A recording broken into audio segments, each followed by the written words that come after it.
From the roar of the crowd to the roar of the engines, this is Pit Pass, Pennsylvania's racing show.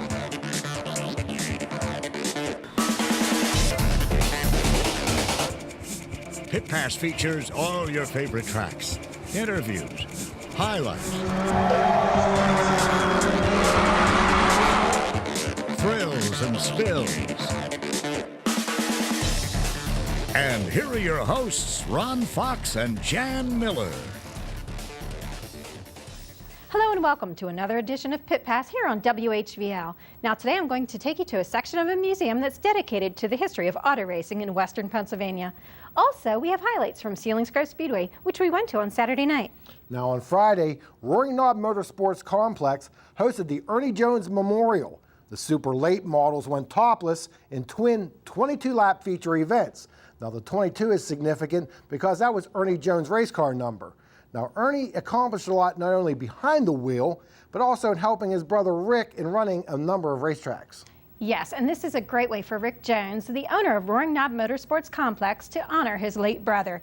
Now here are some highlights from the twin 22-lap super late model features. The 17 of Keith Barber would slowly bring the field up to speed in the first super late model feature of the evening. Davey Johnson in the 1J would position himself between Barbara and the 12 of Devin Fries as they make it through the first set of turns. Running in the fourth spot is the 11 of Austin Hubbard. Hubbard hugs the bottom of 3 and 4 and takes third away from Fries as they complete the first lap.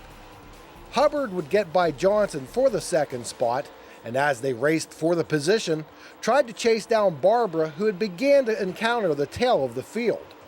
A caution on lap 10 sets up this restart. Barber cuts it low to protect the bottom groove. Hubbard moves from the inner line to the outer wall to set up running the cushion through 1 and 2. That is also where Johnson runs, while Fries follows Barbara's line through the turns.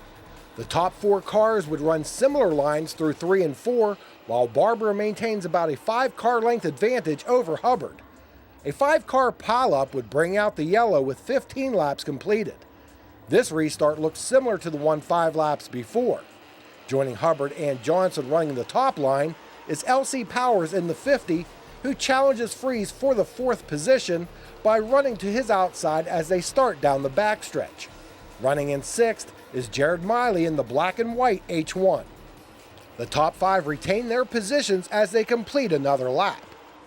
Number 24, Dylan Yoder, was 7th on the restart, but would work his way past Powers and Fries on the last lap to finish 4th. Up front, Keith Barber would cruise to the victory in the first super late model feature. Keith, congratulations on the win. Now, you brought that field up to speed very slowly, and that helped you get out to a quick start. Yeah, we had a little bit softer tires on from everybody else, so we just knew that we could, bring them down to a slow speed and then take off and just keep it rolling on the start. Now, over the course of the evening, this track really widened out, but yet you were running the bottom. Was that to protect, or is that just where your car ran best? Yeah, I mean, we ran the bottom here when we went up here about 4 weeks ago, so we're pretty used to running the bottom, and like I said, we had a little bit softer left rear tire on, so I was trying to keep it down in the mud a little bit and keep it cooled off, and, that's just the way, we didn't really want to jump out to the outside right away and burn the tires off, so we just kind of protected the bottom. Now, right before we hit that cautionary lap 10, Austin and Davey were catching you there. A little worried? Yeah, we started getting left rear tire shake, so we knew we were a little bit too soft on the left rear for that 22 laps, so we just kind of protected from there on out. Now, Saturdays you run over at Pittsburgh, so you don't get to run here a whole lot, but it seems like you had this car working pretty well. Yeah, we've been in the traveling. We were doing the NDRL stuff for a little bit, and we ran Pittsburgh, I think, a couple weeks ago and won out there. So, yeah, I mean, we like to travel around. One up here about 4 weeks ago. So, and we're going to go down to Tyler tomorrow night. So hopefully everything goes good. Finishing behind Keith Barber were Austin Hubbard, Davey Johnson, Dylan Yoder, and Devin Fries. Davey Johnson would start on the pole position for the second 22-lap feature.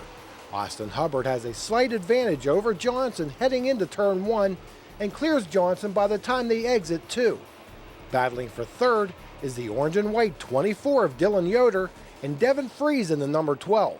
Yoder would secure the position by the time they complete the first lap. Moments later, this crash would bring out the first caution of the race. On the restart, Hubbard gets a great jump on Johnson, while Yoder is able to start edging past Fries for the third spot as they go through 1 and 2.